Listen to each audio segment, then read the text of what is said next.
Ready? Yes, okay. Anytime.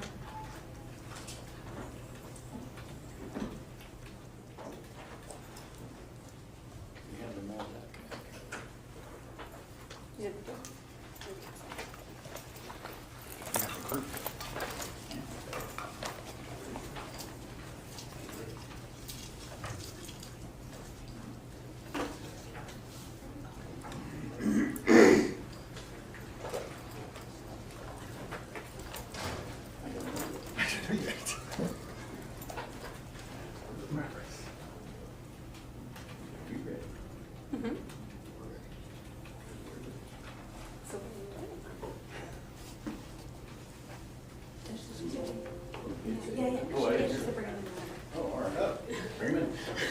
Apparently we're all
Everybody's in the jury box and seated, Your Honor.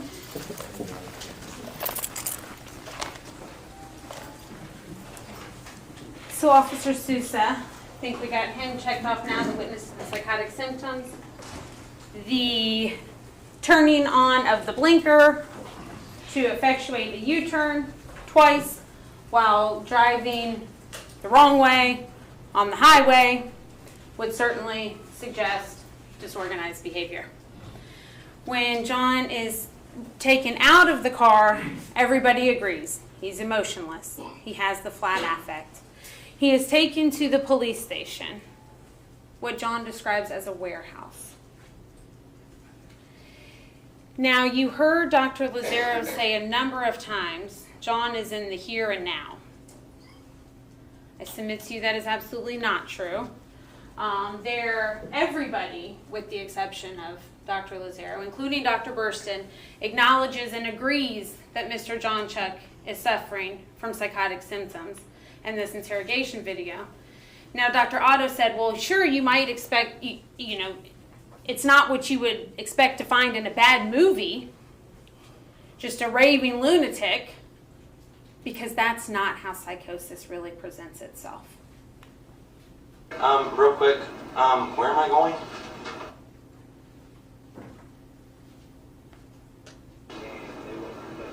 Can you let me out of here? Can I let you out? Mm-hmm. No. To use the bathroom? To use the bathroom? I have to use the bathroom. Okay. Just 1 second. I gotta use the bathroom. Now, I thought you meant like let you out. How? No. But to use the bathroom, yeah. We can do that.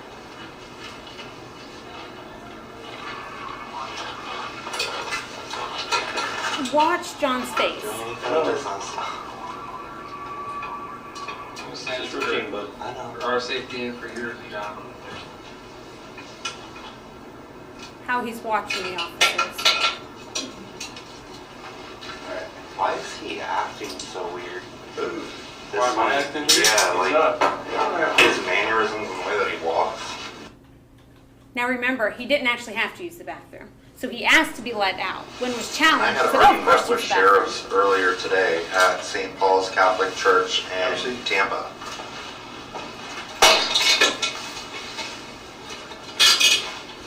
And my stepmom even was at the church with me. And I want to talk about this because I need somebody to obviously help me because I think that there's something bigger going on. Like that's beyond me, beyond everything, you know?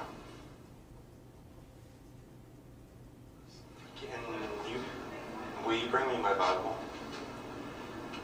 I'll find out, alright?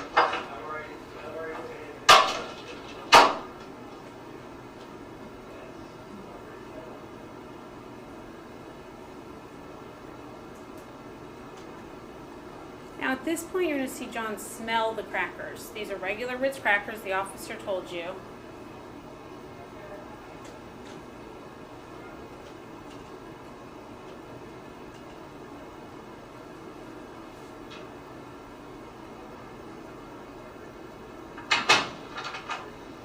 John asked my supervisor if he could have your Bible. He said all I'm authorized really to give you is the crackers in the water. If the detective wants to let you look at your Bible, then that's up to him. But he has to get here first. You can ask him, okay? How much longer were they coming from? Where are they Do coming you know where from? the detectives come from? Is it Tampa to St. Pete? I don't know. I don't know exactly where they were coming from. I just know they're on their way. And I don't know how long it's going to take. I'll do my best to find out, okay?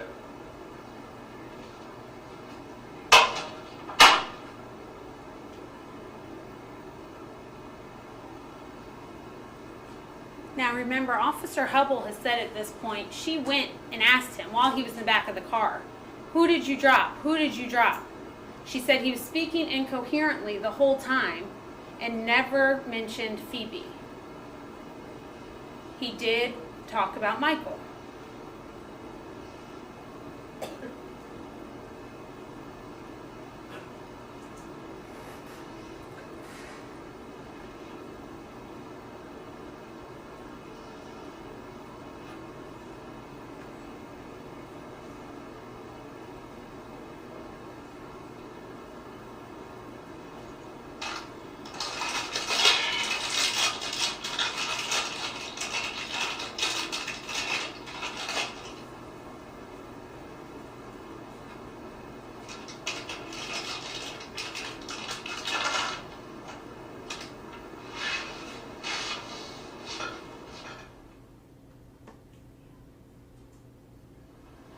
Need anything else, John?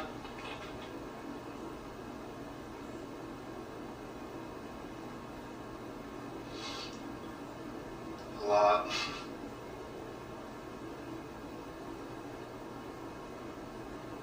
What do you need? I'll see what I can do.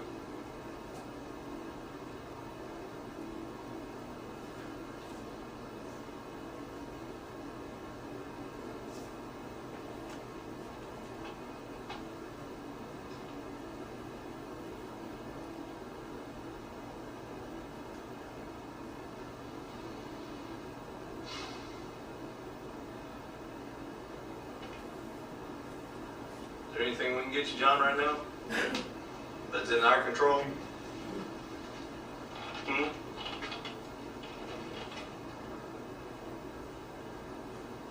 We'll do what we can for you. What's in with our control?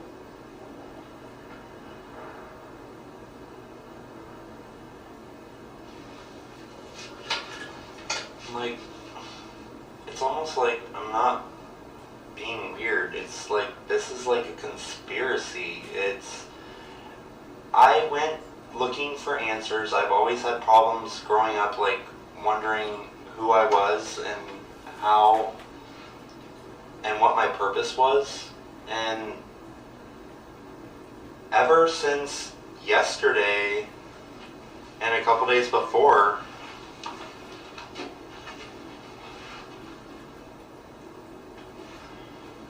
Like what? Problems? How do you think you're different? well, it's like, I don't know, like when I went to the church What today, church? St. Paul's Catholic Church, and I spoke to Father Bill.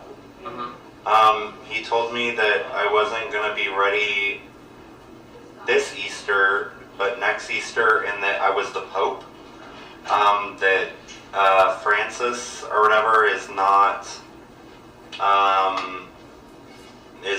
like, He's not the real Pope? yes. And my grandma's name, and I do have Greek heritage, believe it or not. My grandma's maiden name is Vladimir. And it's always been weird, and I've had people coming up to me recently and asking me what my name is, and I've only been able to say John.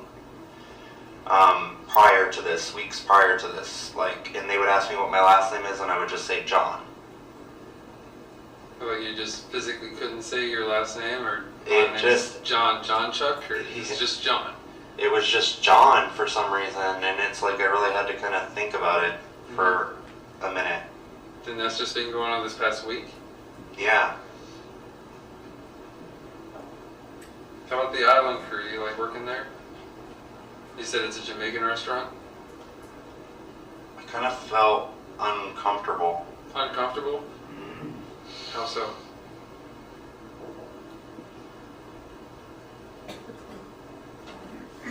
I mean, it's a job. How do you Watch know all his this stuff? confusion. You told me when I was asking you what your name was and what you said that you worked at Island Crew and that it was a Jamaican restaurant, or is it like a cafe? Is how you put it. Well, I did, but I felt like he was dishonest. And Who's that? The owner, like he was, I don't know.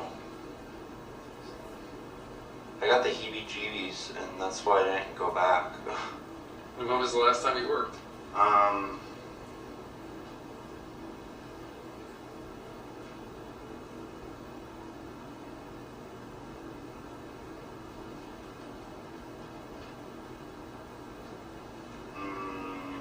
What is today? Thursday? Today is Wednesday. It's still the. Today's Thursday. It's actually, Yeah. I think it's like 1 in the morning or something like that. I only went there one day, and like everybody just kept staring at me funny. I was doing a hell of a job, but So he went there one day it's a good job. and goes on to elaborate on this scheme that the owner had stealing No, recipes. you said was it the owner that was being dishonest? What made you think he was being dishonest?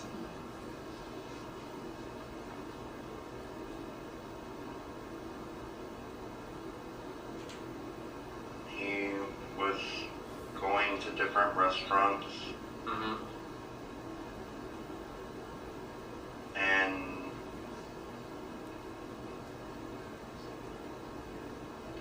he was going to different restaurants and working there to find out their main dishes and then putting it on his menu. Really?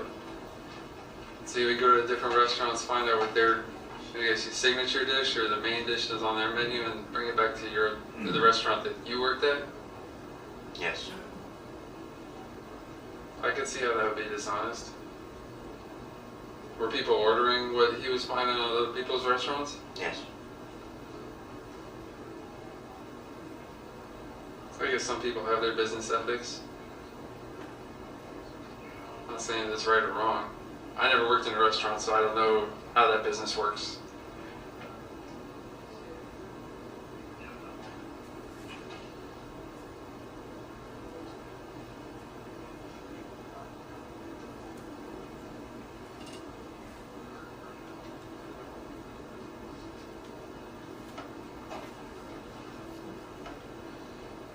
Is Phoebe okay?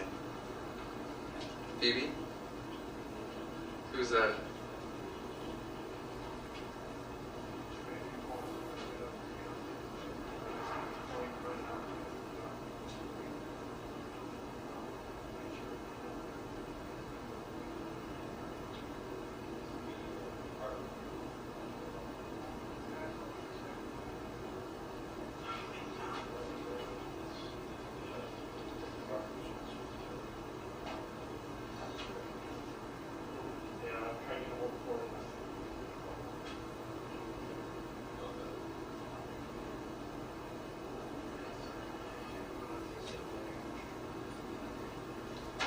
Phoebe was my daughter.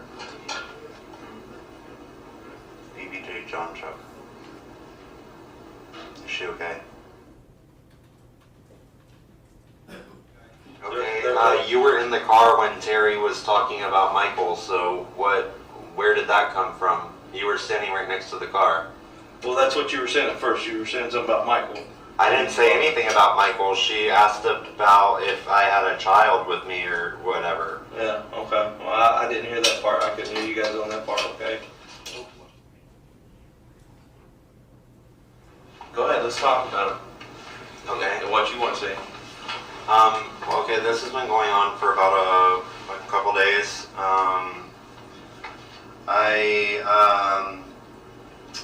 When was it? It was, I just need clarity right now. Can we talk about it tomorrow? Well, trying to get through everything tonight, and then,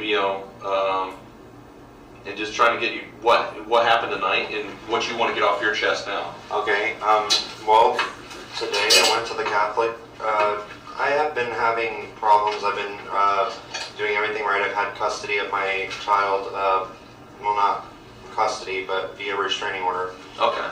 For about 2 years. You've had custody over? Yes. Okay. And basically, I started on Thanksgiving. The ex had wanted to see her, I had reached out or whatever. In other words, because Phoebe had started asking about her. Usually, when it gets around the holidays, that's when she does. So we went and met at Denny's. She came down prior to that. She came down and stayed the weekend with us at Beach Street. There's so much. No, I'm here, man. He'll write it down so I remember. Yeah, don't worry about it. So you met at Denny's today? No. Oh, okay. How long ago did you meet at Denny's? You just want to know what happened today? Well, yeah, we can go in, if you want to tell us what happened before, I'm all ears. Something is not right because people are coming in here. I've never said anything about Michael, and besides at a church today, this lady comes in and gets inside of the police car with me when I'm in the back, and Terry, and starts telling me this is insane. Okay. Okay. All right, Mark. Just give us a couple minutes, okay? Thank you.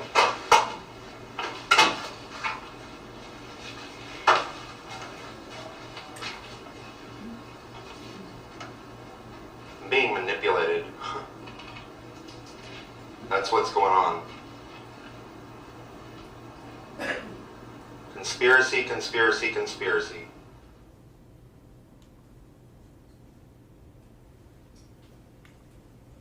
Real quick.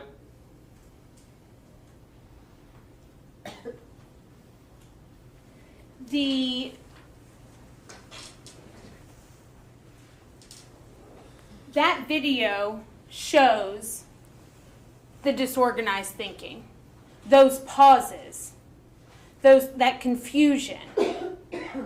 He is struggling. You can see him. They ask him a question, and you see the look on his face. He is trying to put together what they're saying and what is reality at the time.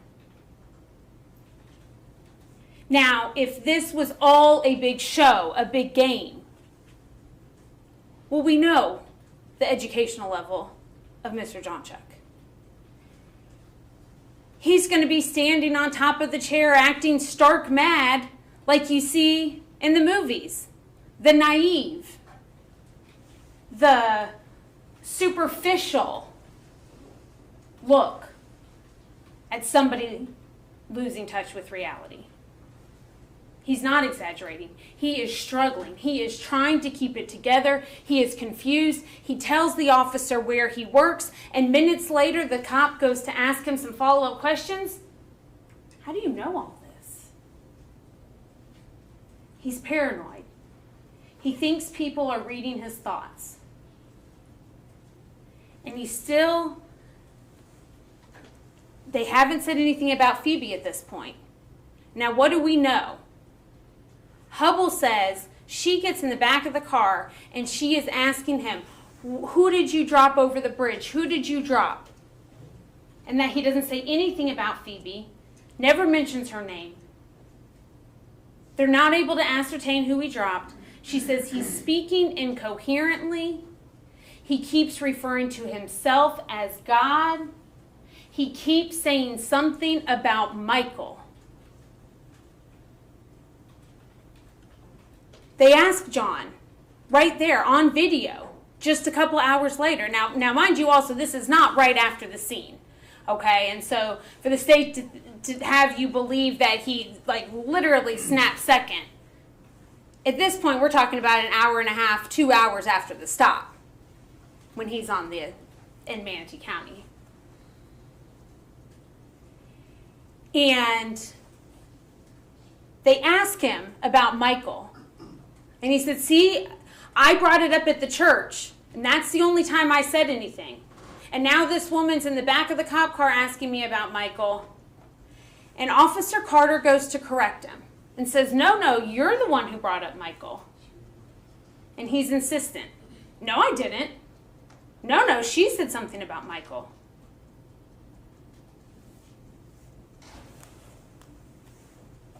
He also, on the way to the police station, what does he tell Officer Carter? The only way he will live is with him. No I, no me, no her. The only way he will live is with him. He also demands to go to Babylon. Before they start moving, he tells Terry, Officer Hubble in the back of the car, take me to Babylon. He asks Officer Carter once they're driving to go to Babylon. He asks to go to the airport. Certainly, somebody who realizes that they've just killed their daughter and that is wrong is not asking to go to the airport. Doesn't make sense that they're asking to go to Babylon.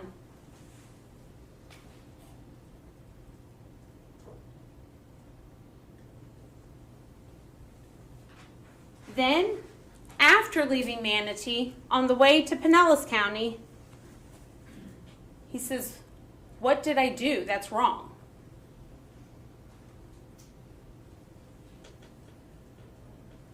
All of the facts, all of the evidence at the time supports insanity.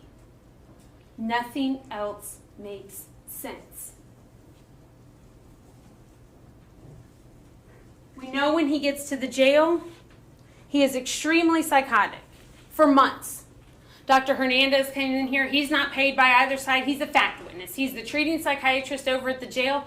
He treats Mr. Jonchuck just as he would treat any other person accused of a crime sitting in jail that suffers from mental illness. And he says he wasn't able to treat him. He was so psychotic, he was refusing medication, including his blood pressure medication. He was so paranoid. He said he thought we were reading his mind, we were controlling his thoughts, we were doing things to his food.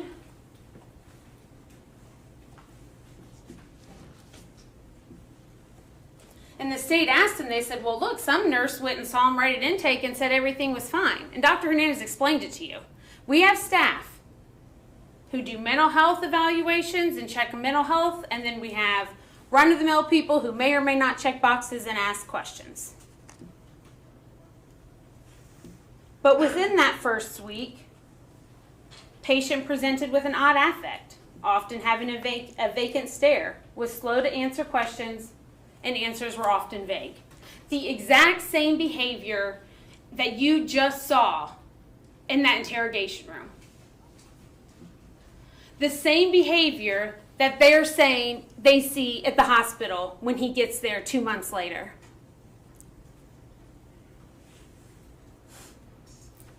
Patient cooperatively answered questions for this intake, but seemed to have difficulty focusing, and thought process appeared blocked. He denied suicide risk, stating the reason he'd want to remain alive was for my child. The writer asked how many children he had. He said just the one. Then says the patient then stared at the writer for a long time, said, oh my God, this is just so freaking weird. There's too many people coming in here to talk with me, and indicate he'd like to talk to the chaplain. Then you heard Dr. Hernandez say, couple days later, presents with a flat, odd affect, smiled and laughed inappropriately, said he no longer felt like talking with the chaplain. Quote, think this is beyond that, don't you?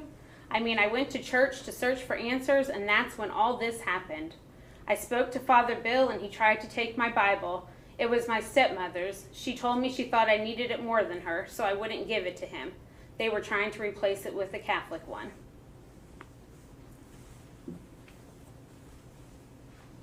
This isn't a situation where psychotic symptoms just appeared and then just disappeared. We know they're stewing and they're brewing since September, and they're becoming more intense. And in the days leading up to it, they were the most intense. And then it continued. He was psychotic for over a year. You heard the state hospital say it took over a year to restore him to competency.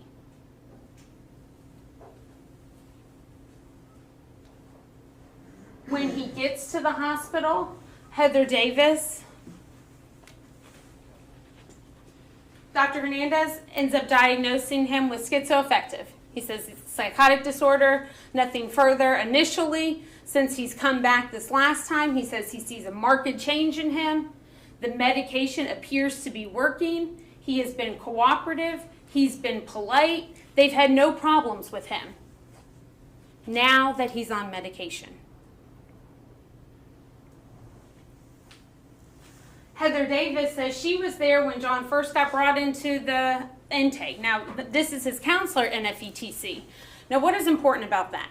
The intake meetings they do at North Florida Evaluation and Treatment Center, there's a team, a recovery team, a psychiatrist, a psychologist, a behavioral counselor, a qualified mental health professional, behavioral specialist, and a rehab specialist, who have all met, according to Dr. Williams, he said over 40 times.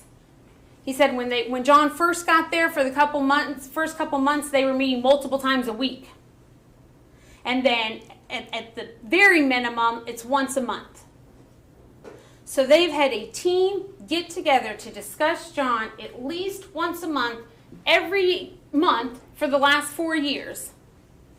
Everybody agrees the hospital has the best ability to diagnose him, to say what's wrong with him. What do they say? Schizoaffective disorder, not personality disorder.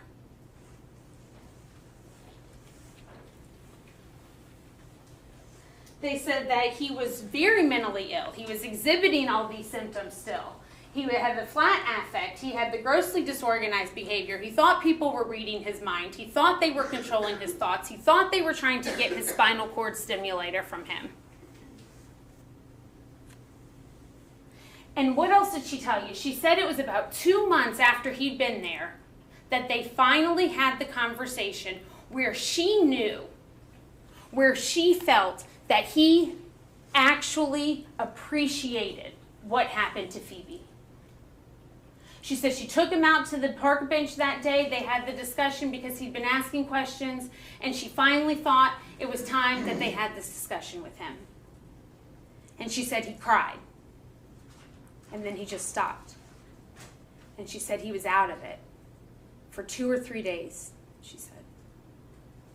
And that, to her, she said, based on that change that she saw, it was clear that prior to that moment, he had not been able to fully grasp what had happened to Phoebe.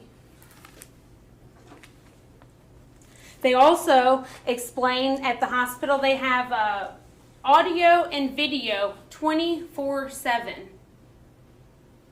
24/7. And never have they believed Mr. Jonchuck was malingering. And they told you, we watch for it because we don't want somebody taking up a bed that could belong to somebody else. If they're good to go, they need to get out of our facility. 24/7, 4 years worth of observations. That means something. Dr. Williams, also not paid, very mentally ill, has been treating him. Said it took a long time to get his meds right. It took adding things, getting rid of things, upping the doses, doing different combinations. It wasn't just as Dr. Lazaro would have you believe, oh, he got on his meds so quickly at such low, everything was just fine at a low dose right away. That's just not true. That's just not true. You heard from the treating psychiatrist himself. He told you it took time.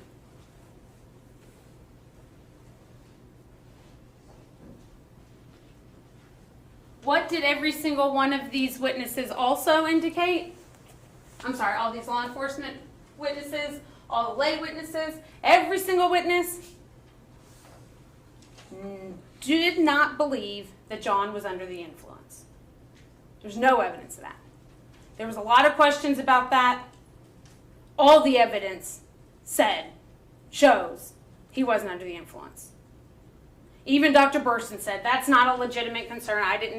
There was no evidence of that. I think even Dr. Lazaro might have conceded that one. So, what it boils down to, though, is these are all these witnesses bring the evidence, the support for not guilty by reason of insanity. We didn't just get up here and call some paid experts and say, listen to what these people say. We called the actual witnesses that were there, that saw John, that interacted with him, that made those observations, whether they knew whether it was important or not at the time, brought you those facts. We did not just bring you 3 experts to then say, yeah, they're right. They're right. Our purpose in bringing you 3 experts was not to be repetitive. There were 3 experts from 3 different arenas. All have a slightly different perspective. We have Dr. Scott Mackless. He's a licensed clinical psychologist for more than 30 years. He was doing clinical work back when, but for the last 15 years, he said he's been doing pretty much just forensic evaluations. He does work for the state attorney's office, for defense attorneys, and for court-appointed cases. He's basically the equivalent of Dr. Burston. He's a forensic psychologist. Doesn't really have he doesn't treat patients so much anymore. He's just doing the forensic side of it, the overlap between the psychology and the law. And so that's one perspective, the forensic psychologist. And what did he tell you? That John suffers from a severe mental illness that cannot be cured and will always require treatment. His was bipolar with psychotic features. That John was legally insane at the time he killed Phoebe. That John was not malingering. That John was not under the influence of illicit drugs at the time. Then we brought you Randy Otto. He's the educator. Dr. Otto is the psychologist who teaches the other psychologists. He's a licensed clinical and forensic psychologist for more than 30 years. He's board certified in clinical and forensic psychology. Full-time professor for over 30 years. Associate chair of Department of Mental Health, Law, and Policy. He does the continuing education hours, courses, seminars for all the other experts in the field. He's published 50 to 60 peer review articles in professional literature. He's authored or co-authored 9 books. He does the research. He's in the trenches. He's got the research professor aspect, and he also does forensic evaluation still. And he's teaching the other guys how to do the forensic evaluation still. He also works for state defense and is on a court-appointed list. What'd he say? John suffers from a severe mental illness that cannot be cured and will always require treatment. His is schizoaffective disorder. John was legally insane at the time he killed Phoebe. John is not malingering. John was not under the influence of drugs at the time. Now, of course, is he going to have a slightly different diagnosis and a slightly different take on element number 2 than the others? Yes. We wouldn't bring you 3 people to just sit up here and tell you the exact same thing. Our point was to bring you 3 different perspectives from the professional field.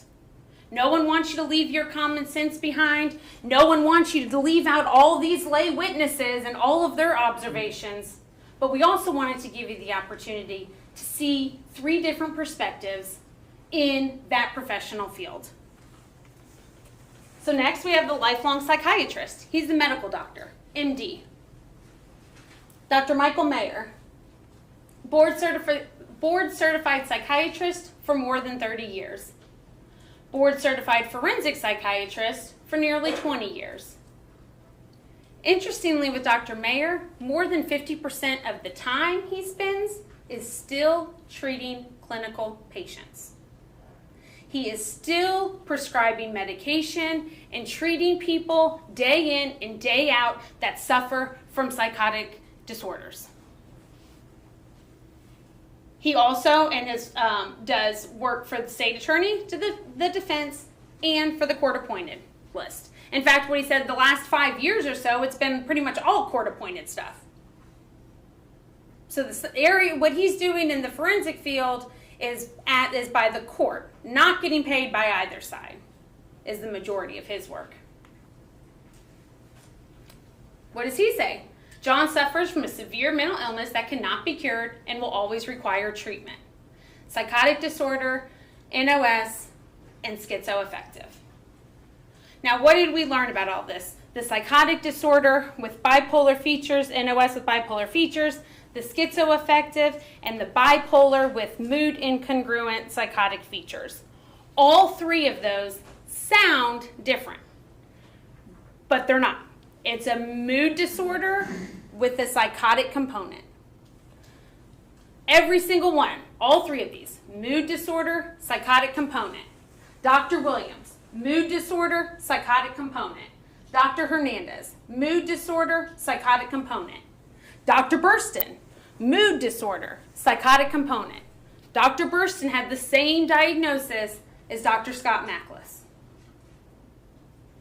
So everybody, with the exception of one outlier, agrees John suffers from severe and persistent mental illness, being a combination of a mood disorder and a psychotic disorder. John was legally insane at the time he killed Phoebe. No evidence that John is or was malingering. No evidence that John was under the influence of illicit drugs.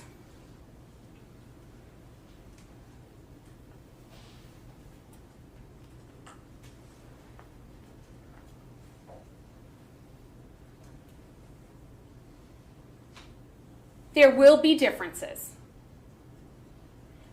Every person also told you that when you're suffering from psychotic symptoms, your memory is going to be affected. Your storing of memories, your recollecting of memories. And that it only gets harder. In fact, I think 2, if not 3 people gave you the example of trying to piece back together a bad dream. It makes total sense when you're doing it in your dream. And when you wake up and you try to explain it and try to put logic behind it, and why is one action caused by some feeling in your dream, it's hard to conceptualize. And sometimes you're not left with the exact thoughts, but you just remember, I was afraid, or I was scared, or I felt that someone was coming to get me, without being able to verbalize.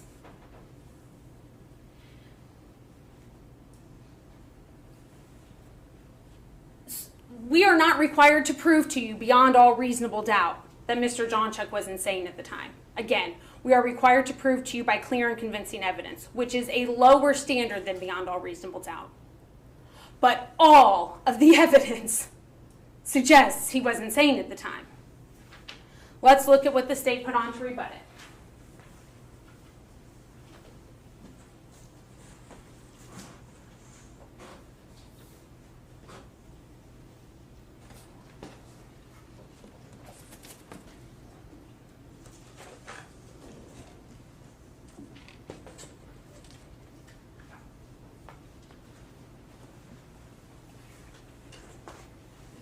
If there was evidence, factual evidence, proof that could dispute that Mr. Jonchuck was insane at the time of offense, wouldn't they have put it on for you? Wouldn't they have shown you something? Instead, what did they do? They put on 2 witnesses for you, Dr. Lazaro and Dr. Burston. Now we can agree, element 1, hopefully everyone is satisfied, element 1 of insanity is proven. I submit to you it's proven beyond all doubt, not just by clear and convincing evidence, but all we need is by clear and convincing evidence. Dr. Matlis, Dr. Otto, Dr. Mayer, Dr. Hernandez, Dr. Williams, Dr. Burston, all agree John suffers from a severe and persistent and progressive mental illness. He will never be cured. He will always require treatment. He will always require medication. And then we have Dr. Lazaro. Now, I just want to touch on her briefly enough to explain why you should discount and discredit and give no weight to her testimony.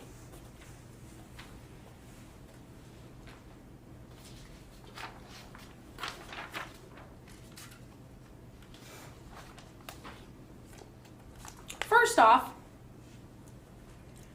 her diagnoses were not diagnoses. She indicated that although she wrote in her report DSM diagnoses, she ultimately conceded that both of her personality construct and her malingering construct are not actual diagnoses.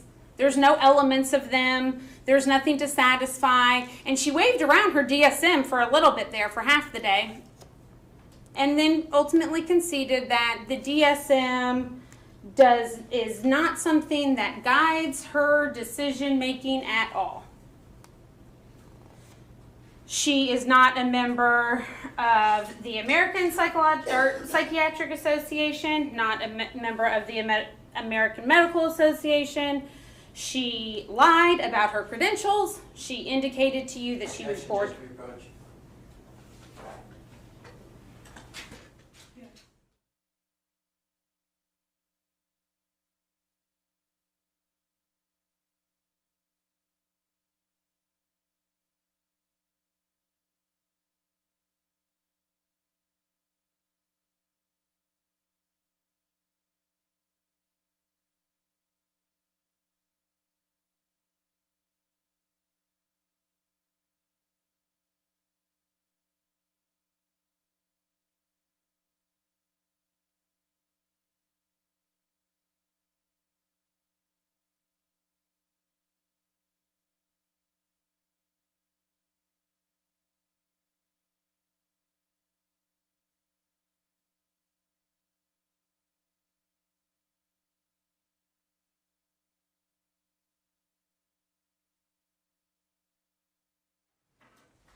She misled you about her qualifications. She indicated that she's board certified. She indicated that her board certification is the same that everybody else took this stand and said they were board certified by. She said they're equivalent. Then she had to concede that she's actually suing them because they're not equivalent. Because she is no longer able to do telepsychiatry, she said. She doesn't have any hospital privileges. If you do not have hospital privileges and you cannot do part of your job with one board certification, then it would be insincere to suggest that that board certification is the equivalent to everyone else's board certification. I think we discussed generally in jury selection, everybody said, well, how do you know when you should disregard an expert or not listen to them? And someone said, well, if there's an outlier. And Dr. Burson and I believe Dr. Otto and maybe even Dr. Mayer too all made some reference to, well, if we all got in the same room, we're going to pretty much agree on most things. There'll be a couple things that we disagree on, but for the most part, we're all going to agree. Dr. Lazaro doesn't think John is mentally ill at all. Dr. Hernandez is wrong. Dr. Williams is wrong. Everybody is wrong that's been treating him forever. She not only is not in that room, she is in a completely different building.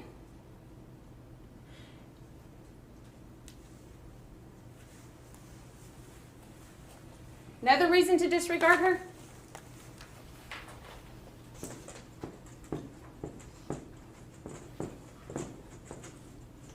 $45,000.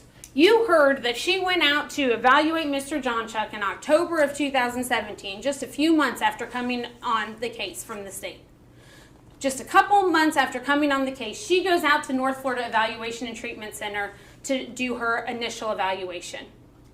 You hear her concede. She hadn't read the deposition of mom, hadn't read the deposition of dad, hadn't read the deposition of the attorney, hadn't read the deposition of Father Bill. Judge, no facts and evidence, there was no deposition of the attorney. Ladies and gentlemen, you're relying on recollection. So she hadn't reviewed any of those things. And you heard her say that what she thought was important was the DCF records from when John was 16 years old. And that she should talk to one of John's friends that the state really needed to get in contact with one of John's friends who's drugged out of her mind half the time. That suggests that you are not looking for reliable information with which you should be relying on. And then she told you, well, she denied it, but you heard from the NFETC counselor that she heard Dr. Lazaro say, I don't even need to do this evaluation to know he's not mentally ill. Well, you hadn't reviewed any material yet. And so you're just going in with that mindset to the tune of $45,000 that the state of Florida continues then to pay her. She didn't need to do her evaluation. She determined he wasn't mentally ill and then still kept charging the state of Florida thousands and thousands and thousands and thousands of dollars. She also told you that when she did some collateral interviews, she took it upon herself to tell Mr. Jonchuck's mother her feelings. I think he did this to get back at you. Well, it's weird because up to that point, remember, Michelle Jonchuck concedes that fight they had that night, she never told that statement to Detective Miller because she didn't think anything of it. She thought it was about her drug test. Now, all of a sudden, that statement somehow is some malicious intent to get Phoebe. How easy it was. What did Dr. Burston tell you? Confirmatory bias. You have to be careful when you're talking to witnesses. You have to be objective, and you don't want to go into a situation where you have some internal bias and then you project it. Unfortunately, Dr. Lazaro, according to her, spoke to any witness that she spoke to herself was done so before Dr. Burston spoke to them. So once you've tainted those witnesses, You better believe it. Yeah, Dr. Mackless, Dr. Otto, and Dr. Mayer, their position was, well, I have statements from the police that has facts, that it hasn't been biased or twisted by another expert. So I'm going to rely on the actual facts. What people said they saw that day. What people said they saw the days leading up to it. Yeah, we could have done collateral interviews, but at that point, the best, the most pure, the most reliable information is what is reported to the police that day. She a number of times said, that's not how psychosis works. That's not how psychosis works. Yet she was unable to present you with any authority on that. When asked, she had to concede that I've asked her for it for months. Asked her back in August, asked her in September. She hung out at the courthouse all the last few weeks, and that she still had not brought me a single piece of literature to suggest how psychosis works.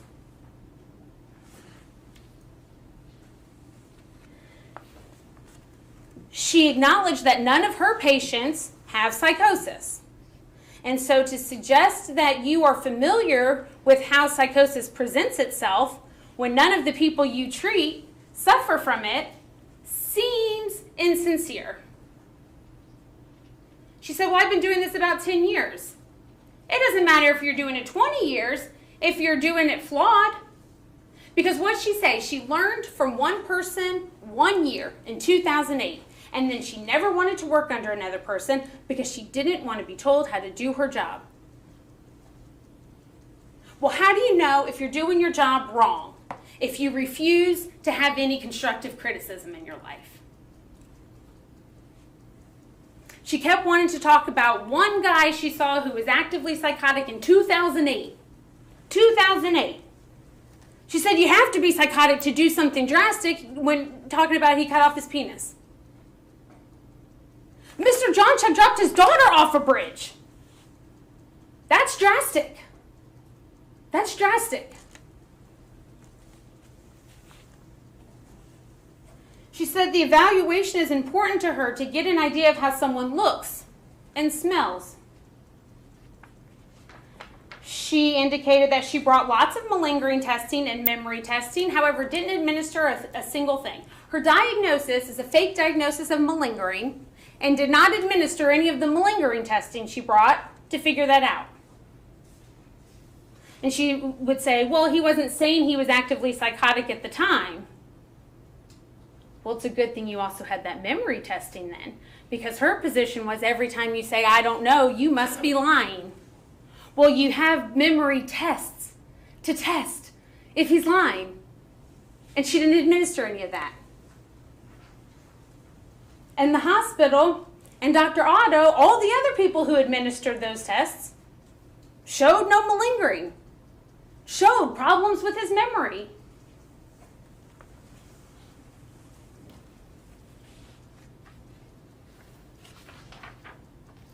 She told you that John had never had a positive EEG, except there was that one time that there was actually documented he did have one. And her position was, well, I'm sure that's not what the doctor really meant when he wrote bad EEG with strobe lights. I don't know is the easiest way to malinger or lie. That's what she told you.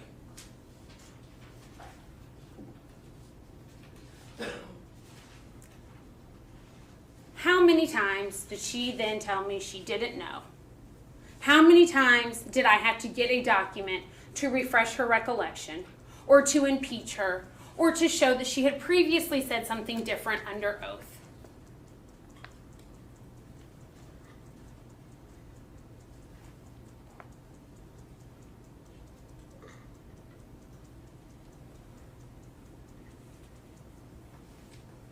Ladies and gentlemen, if you go to 6 doctors and 5 of those 6 tell you you have cancer and need treatment immediately, and the last doctor tells you you just have a common cold, there's not a single one of you that would go home and just take some NyQuil and call it a day. Dr. Lazaro should be disregarded. You should not give any weight to her testimony. She did not rely on the facts and the evidence that was presented in this case. She relied on her mythical diagnoses that she's had no training to do. Disregard her. Now, Dr. Burston, what did Dr. Burston tell you? Well, Dr. Burston tried hard to get you to focus less on the actual facts at the time. Now, whether Mr. Jonchuck was insane as a child, whether Mr. Jonchuck is insane 4 years later, those are not issues for consideration. The only issue is at that time when he released Phoebe over the water, was he insane at that time? So why then did Dr. Burston feel the need to talk to you about John pouring jelly out of a jar at age 4? About polishing a staircase at age 16? About breaking his laptop at age 17?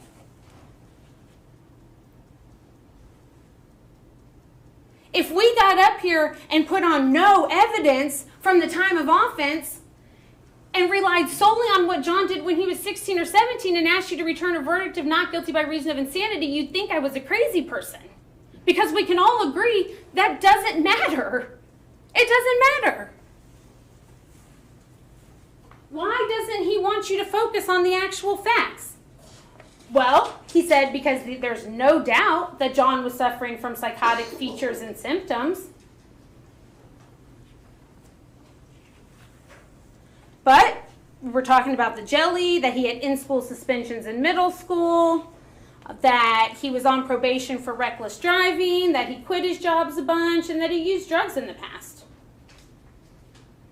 So what? So what? He says that the only testing he did, or he says that the testing he did was this PCLR. He also said that this is definitely not a test for insanity. And interestingly, he said he did it to get a personality construct. But he conceded there is a more thorough and more objective personality test that was available to him that he didn't administer. The MMPI, the one Dr. Otto did. And so if he were actually trying to get a full picture of somebody's personality, why would you not use the more thorough, objective measure? I submit to you because that doesn't get you where your answer needs to be. He says that, well, interestingly enough, Dr. Otto, in addition to everything else, did do the thorough, objective personality testing and reaches the conclusion that Mr. Jonchuck is insane. Dr. Burston describes this cycle, this teapot. It's brewing and then it goes off and then it's just settled, this whole cycle, right? What is interesting about this, he acknowledges that this cycle is caused one of two ways. Either by borderline personality disorder or psychosis. He further concedes that if it is psychosis that puts him into this cycle, Mr. Jonchuck meets the legal definition of insanity.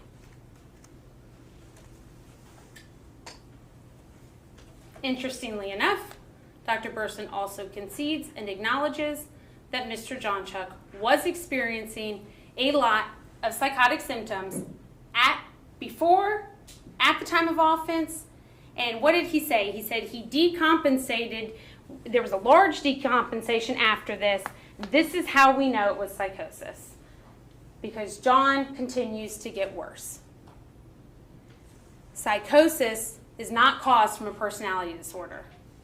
So if it was a personality disorder, if it was borderline personality that sent John into this cycle, psychosis is not caused by this personality disorder.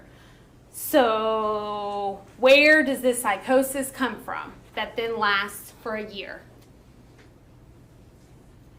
It doesn't make sense. He acknowledges personality disorders don't cause psychosis, and John was psychotic, in which case the psychosis is what's driving the train. He agrees, quote, without a doubt, John was unraveling the night of offense. Without a doubt. He concedes he was not malingering. He says he does not believe he was malingering and he's not on drugs. Now, one interesting thing, unfortunately, he indicates that his only reason for believing he's not insane, or I guess his main reason for believing he's not insane, is that the delusions were not followed through. However, he also says you can't rely on John's recollection of the events to piece it back together. So what do we know about the delusions? We know what John is trying to piece back together now. But what do we know about the delusions back then? John told everybody Phoebe was possessed. He needed to be baptized. But Phoebe was possessed. She's the one chanting. She's the one that has salt outside her bedroom that needs to be protected. She's the one who's now Michael. It doesn't make sense, and it will never make sense. There is a way to make irrational sense of this. John has this idea that Phoebe's possessed. It's stewing. It's getting more intense. He starts trying to do things to free her from these spirits. He needs an exorcism. He's asking about exorcism. He's putting salt outside to keep the salt out. That day, he talks to Genevieve Torres. He says, Michael's coming. The angels are coming. Michael is coming. That night, he stops on the bridge. Before that. He tells his mother later that day, Phoebe's no longer Phoebe. Phoebe's Michael. He stops on the bridge that night, and he loudly declares, you have no free will, prior to getting Phoebe out of the car and releasing her over the edge. Once he's stopped, the police officers come and ask him, who did you drop in the water? What happened? Who did you drop? He's insistent that they are there asking him about Michael.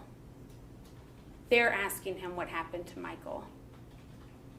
And in that interrogation room, he says, I didn't say anything about Michael. Only at the church. How does she know about Michael? And then he makes that statement.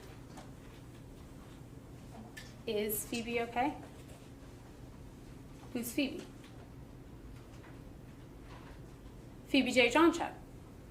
She was my daughter. Is she okay?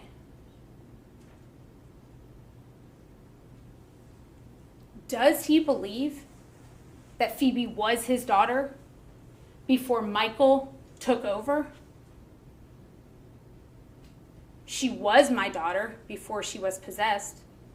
Is she okay now? Another explanation for the exact same words that certainly seems to be more in line with the evidence and does not acknowledge that he understands what has happened at this point.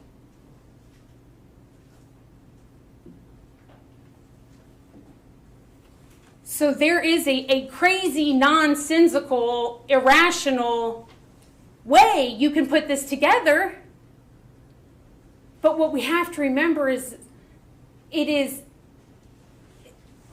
irrational to try to make sense of these psychotic symptoms.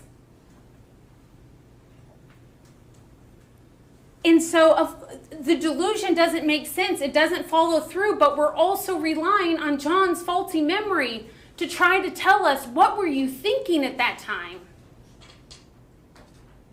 And he was in a severe psychotic state. His memory was affected. He's been medicated so heavily since then. You better believe he wishes he could piece it back together. We're stuck with what we have.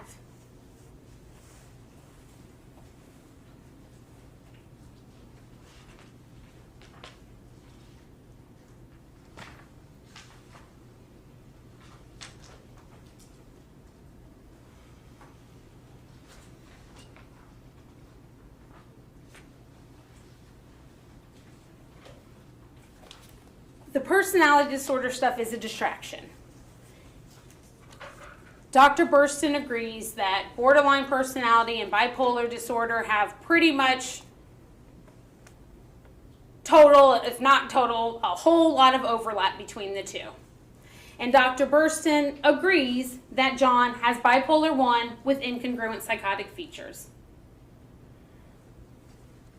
What we also learned is that you are not supposed to the professionals are not supposed to diagnose personality disorders based on data from periods of untreated mental illness. Well, that's John's almost entire life. We know it's 16, 17 when Dr. Burston is talking about him breaking his computer and waxing the stairs. Everyone knows he's not on medication then. We don't have any examples from Dr. Burston from when John was of age on medication. And so it's error to even diagnose that, and it's inconsistent with the evidence.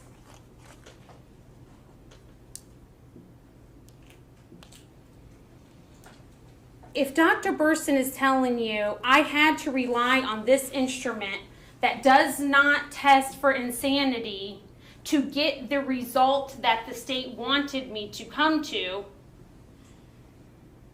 it certainly seems that he's leaving out a lot of the facts and the evidence. Why would you not do the same evaluations and instruments that everybody professional in your field sees fit? Or the test that you agree is a more complete objective picture?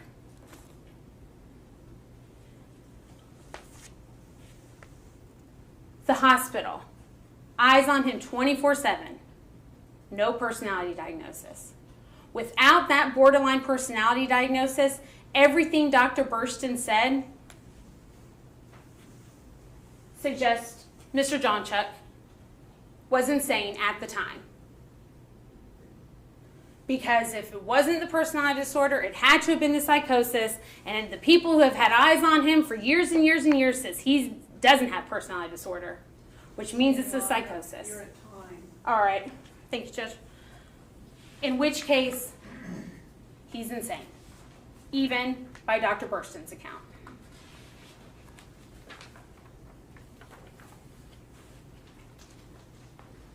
Again,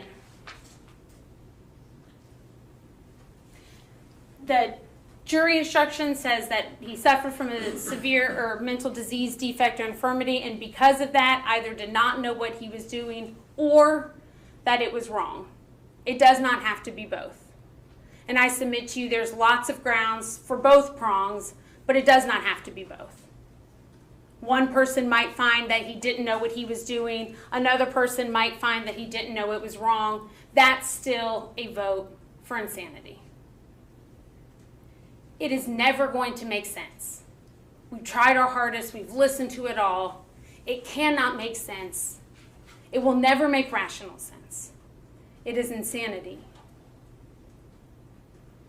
It is not premeditated murder. It is not felony murder. It is not second-degree murder.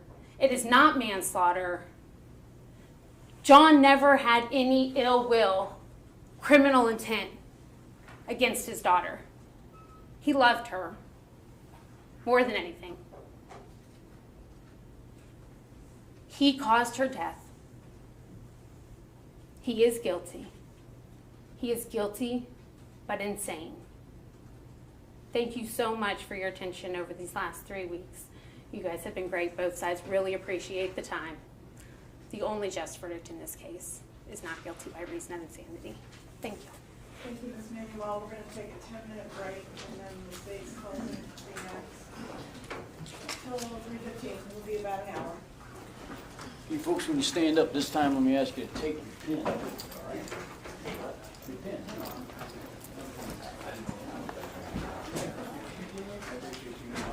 Yeah.